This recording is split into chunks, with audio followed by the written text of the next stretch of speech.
The air inside the substation pulses with a low thrum, a mix of old transformers and the warm glow of vacuum tubes. Patched cables snake across the floor, connecting an array of repurposed equipment. On the control desk, a stack of hand-labeled 45s sits next to Xeroxed flyers for a neighborhood meeting, their ink still sharp. Black Star Pirate Radio. Permont checks in at 63 degrees and sunny. Airflow is west at about 19 miles per hour.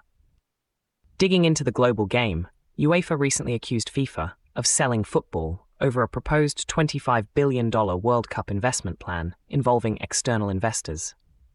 This isn't just about money, it's about the very architecture of the sport and its foundational dignity.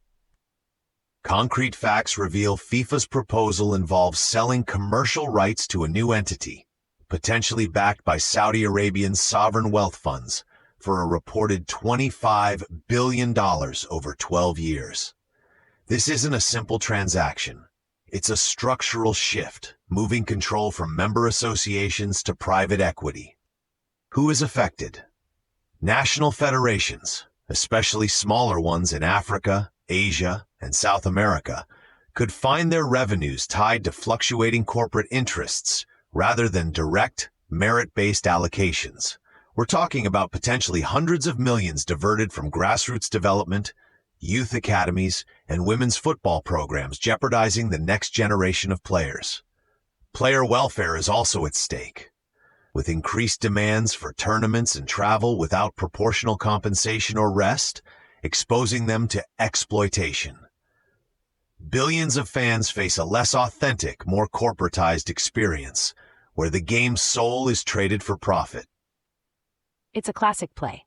Monetize the experience while centralizing power and diluting the sport's organic provenance.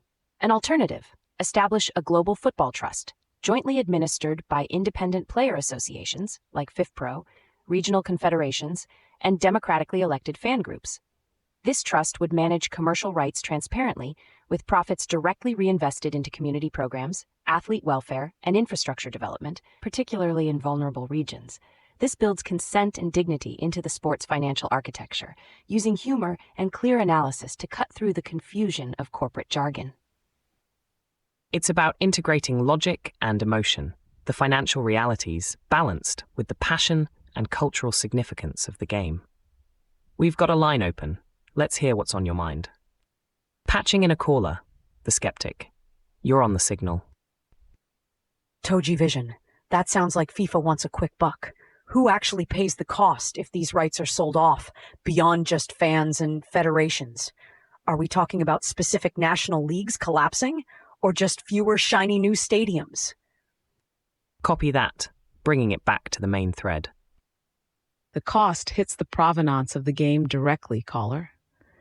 We're talking about a potential erosion of independent governance, where national associations become beholden to private equity interests rather than their constituents. This could lead to a two-tiered system where profit dictates access, potentially marginalizing leagues and teams in less lucrative markets, making it harder for local talent to emerge and sustain itself. It's a structural threat to the sports ecosystem. The transmitter pops once, adjusts holds, ozone drift, the signal is still here. The immediate next move is clear. Demand a public, verifiable audit of all projected financial flows and a mandated seat at the table for player representatives, independent fan consortiums, and civil society groups in any new commercial venture structure. This ensures genuine consent in the architecture and sharp discernment to separate true growth from predatory financial structures. We must build resilient inner and civic architectures that favor the sport's integrity. Precisely. It's about building provenance into every transaction, ensuring the foundations remain solid, not just profitable. We want dignity for the game, not just dividends. It's about designing a resilient inner and civic architecture for football itself. Shifting focus from the global pitch to the front lines of global health, reports from the Democratic Republic of Congo reveal overstretched Ebola surveillance teams battling not just the virus, but also misinformation and logistical hurdles in remote areas. This situation demands sharp discernment to separate toxic residue from architectural signal in global health initiatives. Concrete facts show that in regions like North Kivu and Ituri, an inspection of records found some staff had failed to report suspected Ebola cases to central authorities. This led to delays in contact tracing, vaccination efforts, and the isolation of infected individuals. During the 2018-2020 outbreak, over 2,200 lives were lost and over 200,000 people were estimated to be at risk due to these systemic gaps. Who is affected?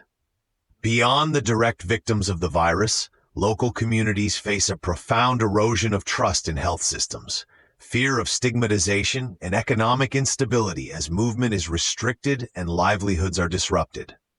Healthcare workers themselves are overstretched, underpaid, and often unprotected, facing burnout, violence fueled by misinformation, and a lack of psychological support. The entire civic architecture of public health in these regions is destabilized, perpetuating a cycle of vulnerability.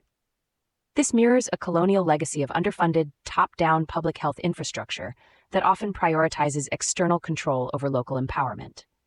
An alternative lies in building truly sovereign health systems, a decentralized health guild model. Here, local communities, trained and equipped, manage their own surveillance with direct, transparent funding and localized data ownership. This fosters trust, self-reliance, and dignity, effectively using myth of self-sufficiency, humor in adaptability, and clear analysis to turn confusion into actionable vectors by empowering those closest to the problem.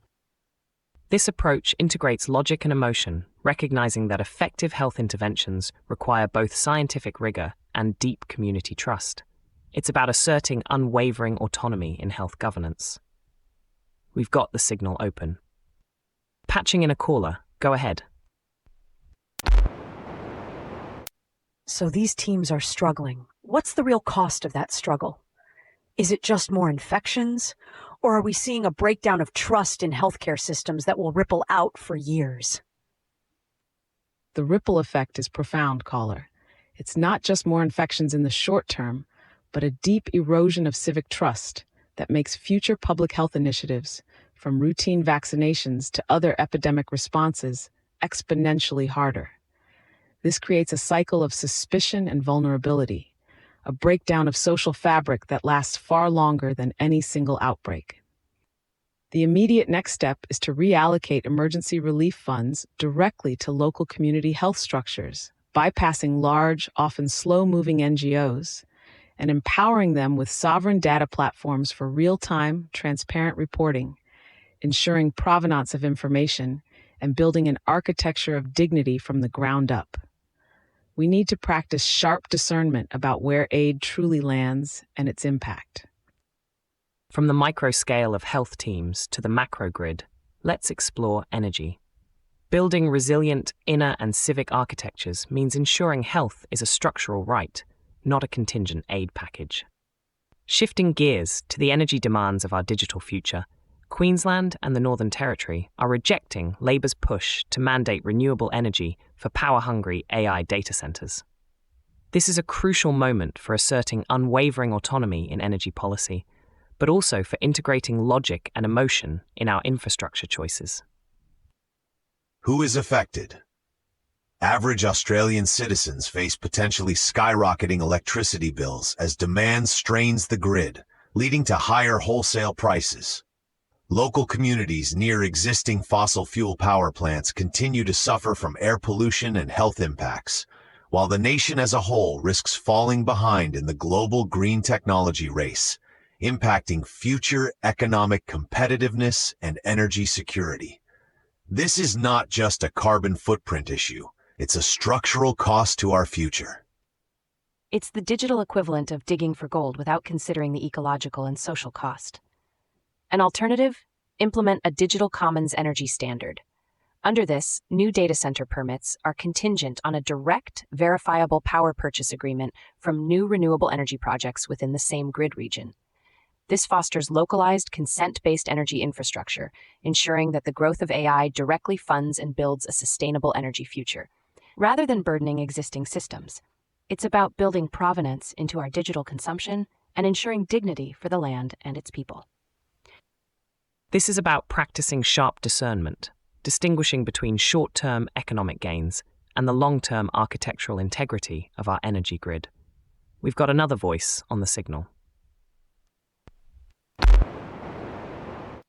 Togee, so states want cheap power for these data centers, but what's the real cost beyond just carbon footprint?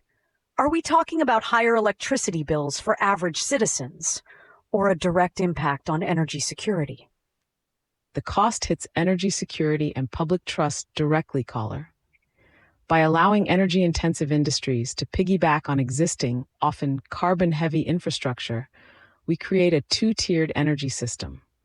It incentivizes the perpetuation of fossil fuels, increasing grid instability, and making electricity more expensive and less reliable for average citizens.